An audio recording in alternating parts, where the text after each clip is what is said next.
to the Cougar Tailgate, where BYU fandom lives. Here's your host, Jason Shepard. What's up, Cougar fans? We're halfway through January. How about that? Only 2 conference games in the books officially for BYU, and good news is they're at least 1-1. But look, things are moving forward now with the team still in Northern California getting ready to take on the Dons. Welcome into the Cougar Tailgate. My name is Jason Shepard, and joining me this week from BYU Sports Nation, the BYU Sports family. He is the producer of BYU Sports Nation. You hear him on the show a lot. He's lovingly called the voice on BYU Sports Nation. He is Ben Bagley. Ben, thanks for joining the Cougar Tailgate. Happy to be here. I always enjoy a good tailgate. Where's the barbecue? Oh, yeah. We should have. Damn, we really missed the boat on that one. Yeah, you dropped the ball. I'm going to really say Cole dropped the ball. He's the producer of the show on this one. But that would have been a fantastic thing. Not that, basically, I just want to have barbecue in the studio while we do the show. Just an excuse to have barbecue. Yes. You don't need, it doesn't have to be a special occasion. It doesn't need to be a tailgate. It's just another excuse. Let's go. And you are a smoker of meats. Yes. You are better at it than I am. You've done it longer than I have. You are certainly further down the road in terms of your expertise on it. Here's a little behind-the-scenes thing. Ben loves to bring in as much food that he has cooked on the smoker to tempt me every day because he doesn't bring enough to share. Yeah, I meal prep. As I say at home, Sundays are for smoking. I go out to the patio. Church. Yes. I meal prep for the entire week. And it's usually smoked meats and whatever side I choose for the week. And that's the meals. And you were always like, oh, so what's for lunch? And I'm like, do you want to know? I can smell it, and it's always fantastic. So one of these days, you're going to need to bring in enough for everybody. But welcome to the show. Obviously, Lauren McLean still not with us. She is on maternity leave. Congratulations, yes, Lauren. Absolutely. Woo! Yep. The McLean family now with 2 little boys. So congratulations to Steve and Lauren. And we've got a lot to talk about. Coming up on the show, we're going to talk with Pat Olson. He's the play-by-play man for the USF Dons. That's BYU basketball's next game. They will play tonight. The game was actually moved up a couple of hours, so don't forget that pregame coverage with yours truly will start at 5 o'clock Mountain Time, and then the tip-off on the Hilltop will be at 6. We're also going to look back on BYU's big win at St. Mary's. But before we get to that, Ben, you and I, our careers have basically started roughly the same time. I had been at KSL for about 2 years before I went over to 1320 K-Fan, but that's where you and I met. We got to 1320 K-Fan in Salt Lake City way back in the day, around this, I think within a month of each other. So our careers kind of started not only around the same time, but also at the same place. Yeah, same place. I remember coming in. I do the afternoon show, interning with. It was Area 51, I believe, was with the Ian name of the Furness. show. With Ian Furness. Yes. And you'd come in after that for Jazz Talk with Tom Nasalki and others, a myriad of people. And, yes. And eventually you went one way, and I slid into that afternoon drive spot, and our careers just kind of climbed and paralleled each other. And then on the next thing you know, we're back here at BYU Radio, BYU Broadcasting, doing our thing here. So it's like we're brothers. We are kind of like brothers. Yeah, it's like stepbrothers. Yeah. Well, to be perfectly honest with you, you probably are the person that I have been around in this business the longest. But the funniest part about it is you and I, at least to my knowledge, the only show you and I have actually ever done together was a BYU Sports Nation. I don't think we ever did a show on 1320 K-Fan. Because like you said, I went on to 1280, and then you kind of moved up within 1320. I think that was the very first time you and I, besides today, did a show together. The second ever show together with Ben Bagley and Jason Shepard. Right here, you're winning. No, that's interesting, because we'd had that conversation there's a BYU Sports Nation. We've done the show on BYU Sports Nation for 8 years. I'm usually behind the scenes. Yep. That one day, I dusted off the old talent portion of my repertoire. We went on. You and I did the show, and I'm like, wow, this is the first time we've done a show together. We've known each other forever, and yeah. before we move on to the win over St. Mary's, give everybody an idea of what your job entails with BYU Sports Nation. I think fans are kind of curious as to what happens behind the scenes. My job is to take the blame anytime anything goes wrong. Okay. That's what my job is to do. If everything goes right, hey, nice job, Spencer and Jerem and Jason. Nice job, guys. What went wrong? We need the affirmation. Yes, it's true. My job, I help with storylines. I help in booking all the guests and the talent, making sure that's in order.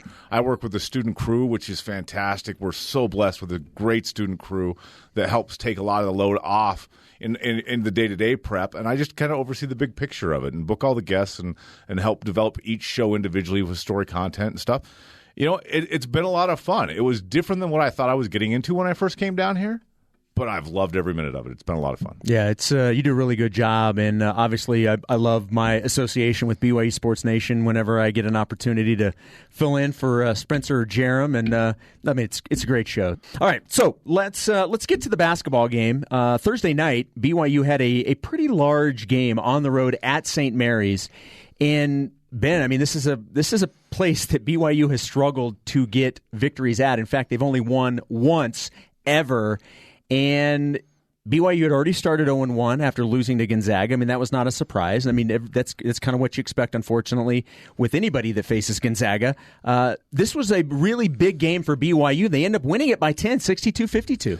Here's what I love about this game, and frankly, this team in general. I'm going to go big picture here for the season. It seems like from night to night with this BYU basketball team, you're not sure what you're going to get.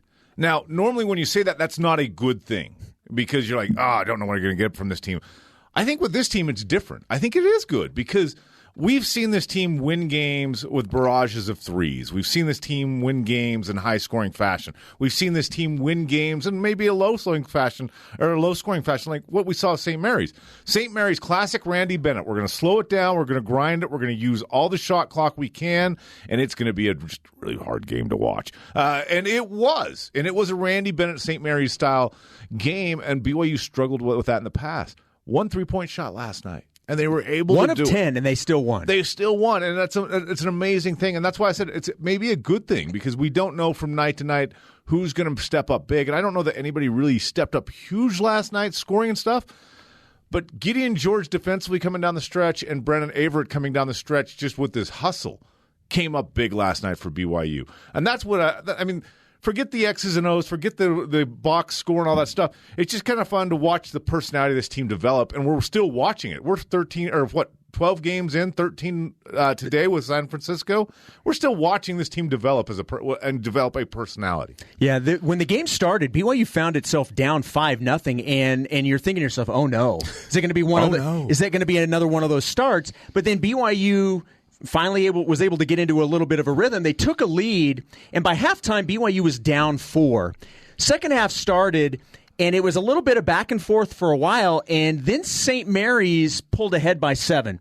BYU got it to within 5, and then it stayed there around 5, and I remember just having this feeling like BYU's only down 5, but right now, because the offense was just sputtering, it felt like 15. And like 5 felt like it was this really big hill to climb. But then to your point, Gideon George came in and the defense changed. And it was the defense that then spurred on the offense. And then over the last 10-17 of the game, I think it was a 19-2 run for BYU. The Gales finished the game hitting 1 field goal out of their final 12 attempts. It just completely changed, and BYU took over at that point. BYU adjusted, St. Mary's didn't, and that's what changes a game at this level is the ability to adjust and to adjust to adjustments. BYU was able to do that last night. I thought it was. I mean, you hadn't seen Gideon George playing a factor like that in a while this season, and he comes in. And all of a sudden, you got a longer guy guarding a point guard. And all of a sudden, Kuzi wasn't able to get to the middle of the lane. He wasn't able to do the things that he'd been doing up to that point. And it seemed like all night long, it was like that race with your older brother. I didn't have an older brother, so I was the older brother. I was the older brother. Where the younger brother's holding on to the back of the shirt, just trying to keep within reach. And eventually that wears down big brother, and younger brother, who's much more spry, was able to adjust and get past. And that's what it felt like last night. It was BYU. I just kept saying, hey, just keep within 5. You can do this. Keep within 5. And they did. They never let it get out of reach. They struggled. Both teams did. Never get let out of reach. But then as soon as you feel like, as soon as they pass this, it's over. And they did. And it was like as soon as they took that tie, there was a point where they had a chance to make it a 2-point game. And they missed it on a bad shot. And all of a sudden, St. Mary's went up to stretch it back out to 5, I think even 7. And I was like, uh-oh. That was their chance. Yep. But then they were able to do it again. And once they finally got over the hump and broke it and took the lead, all of a sudden BYU was able to go from holding on to the shirt to Heisman Trophy stiff-arming St. Mary's of everything they were able to do. Well, and I think what you said in terms of nobody had like this dominant game, but throughout the night there were different guys that stepped up. You mentioned Brandon Averett down the stretch with just some big buckets. I think his biggest one was when he got a shot blocked, and then nobody, for whatever reason, went after the rebound. He got his own rebound in the putback. That was a hustle play that really turned things around and kept BYU in the groove. I thought he had a really good game. Obviously, Alex Barcelo led the way with 14, and I thought he picked his spots, and when he needed to score, he did. But you had a decent game from Matt Harms. You had Trevenell getting his first start, came away with 7 points on 3 of 5 shooting. Just throughout the night, you had different guys at different times come up with really big plays. Well, and the best part about that, we mentioned that last stretch where they outscored them 19-2. I don't think BYU. I think. Let me say this right. Gideon George played really good defense. Mm-hmm. BYU made an adjustment. I don't think as a team the defense was shut down, stopped St. Mary's. I think St. Mary's went cold a little bit. But what BYU did outside of Gideon George's defense is the hustle went up. Kobe Lee getting on the floor. And the best part about that play, and you know the play I'm talking about right from the St. Mary's bench, he wasn't going after the ball, people. He dove on the floor, back turned to bump Kuzi a little bit, just enough to that Kuzi couldn't control it. It goes out of bounds, BYU ball. Colby Lee wasn't going for the ball there, people. He was going to make that hustle play and make it that much harder, and it turned into a BYU ball. And you saw Big Rich doing that. You saw other guys just hitting the floor. The hustle play went up, and that's where BYU, I thought, pushed it over the top. BYU now 10-3 overall, 1-1 in West Coast Conference play. And look, if you're the Gales, you're in big trouble because you had already lost your first game against Santa Clara. Now you're 0-2. You're going to be 0-3 because they have Gonzaga tonight. So good luck with that. Might be early to say this, but the WCC went from a preseason 3-bid league to now we're just looking at 2, hopefully. Yeah. Go BYU, get that at-large bid. Exactly. You know, that's an interesting question. We have it's almost become comical the different views of BYU basketball and how they're kind of all over the map depending on where you look. Some people have them in the 60s. Some people have them in the 40s. At one point, Andy Katz had them in the 20s. It's like nobody has a consensus as to where BYU is right now. Well, it's like I said earlier. We don't know what you're going to get from night to night, and that's not a bad thing, but we don't know what we're going to get in the big picture yet. There's still – BYU is going to play their 13th game today at San Francisco. That was what the NCAA said. Hey, you got to play 13 games again in the tournament. BYU becomes tournament eligible officially as soon as they play San Francisco. But they still don't know who they are. And I don't know that on the broad landscape of college basketball, at this point you've got a pretty good feel of who's got what and who's who. I don't know that we have that yet because there's teams who've played the 13 games and 15 games. There's teams that have played 4 and 5 games because of the pandemic and the COVID issues. So it's really hard to kind of get a pulse because there hasn't been that consistency of you got 2 games a week, maybe a third game in there. We're going to get a good picture, snapshot of what this team is or what the conference is. Haven't gotten that yet, and that's what I think makes it really weird. All right, BYU, meanwhile, as we said, looking ahead to San Francisco now. When we come back, we'll get to know today's opponent a little bit more by talking to their play-by-play man, Pat Olson. That's coming up next. Don't go anywhere. This is the Cougar Tailgate.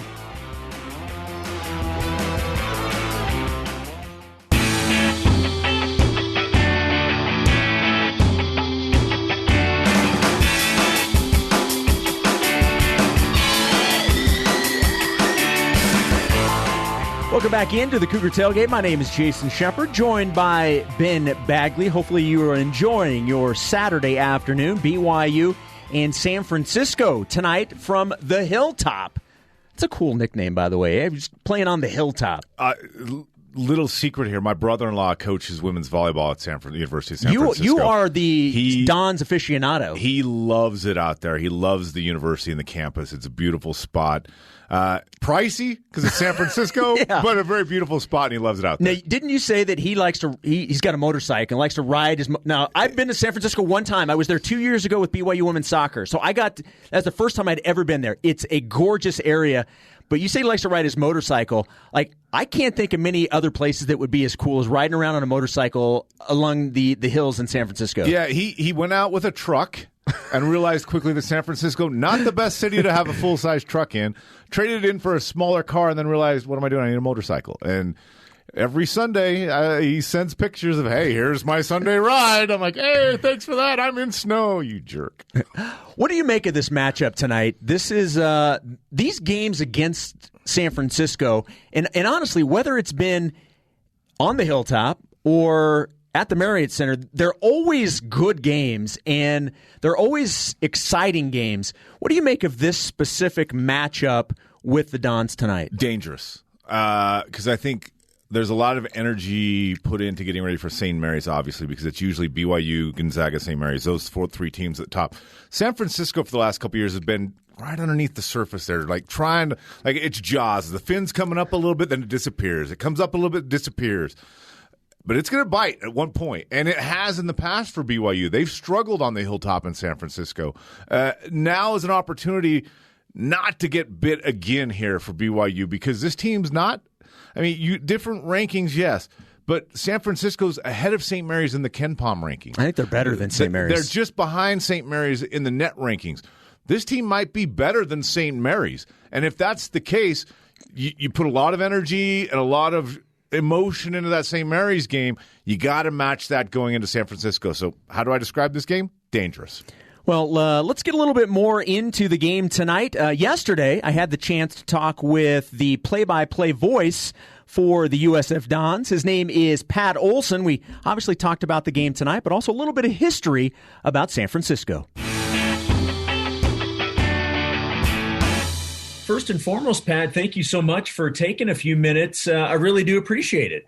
Yeah, great to be with you again, Jason. So now we got a lot to hit on with you. I'm excited about this conversation. One of the reasons I'm excited about this too is I guess it was now 2 seasons ago. I actually had never been to San Francisco ever.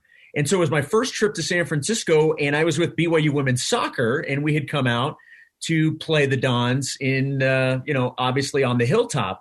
And I was so impressed with the area around it. What a picturesque place to have the University of San Francisco. Yeah, it's in a great area of the city. It's called the Inner Richmond District. And for those who have been to the city before will know that, the University of San Francisco campus is very close to the Panhandle portion of Golden Gate Park. So the Inner Richmond District, is kind of a traditional homes. It's more of a, neighborhood than it is like industrial. So the areas you're referencing are those homes that were built probably 100 years ago. I think a lot of people that come to the city know the painted lady houses. Those are the homes that are featured on, what was that 80s TV show, that 80s or 90s? Yeah, that's the one, Full House. Right. So that neighborhood is probably about maybe 15, 20 blocks from USF. So that's all kind of the same area, Haight-Ashbury, the Inner Richmond District, it all kind of blends together. But it's a great part of the city where the campus is located. Well, it certainly is picturesque. I was very much impressed and can't wait for my next opportunity to go to the campus. Now, Pat, this may sound like somewhat of a dumb question. Obviously, we refer to when BYU or any team goes to play San Francisco, you say they're going to the Hilltop. Is there a story behind it beyond anything more than that it's on the Hilltop, or is that it? That's it. The campus is up on a hill. I think the city of San Francisco has 7 hills. A couple of the more famous ones that, people from outside the area might know about, Twin Peaks. That's an area where people kind of drive and get a view of the city. And then in the downtown area where the cable cars are, they take you up to the what's known as the top of the Mark or Nob Hill. And the Nob Hill neighborhood is very, very well-to-do. Those are some big homes up there and some pretty high-end condominiums. That's where you live, right, Pat? What's that? That's where you live, right? Yeah, not quite. And then there's the campus, and the campus is up on a hill. In fact, a portion of the campus, which is called Lone Mountain, which is more where the administrative offices are of the university president, Paul Fitzgerald's office there, and our vice president, Charlie Cross. And they have these beautiful offices, and that's even kind of higher up.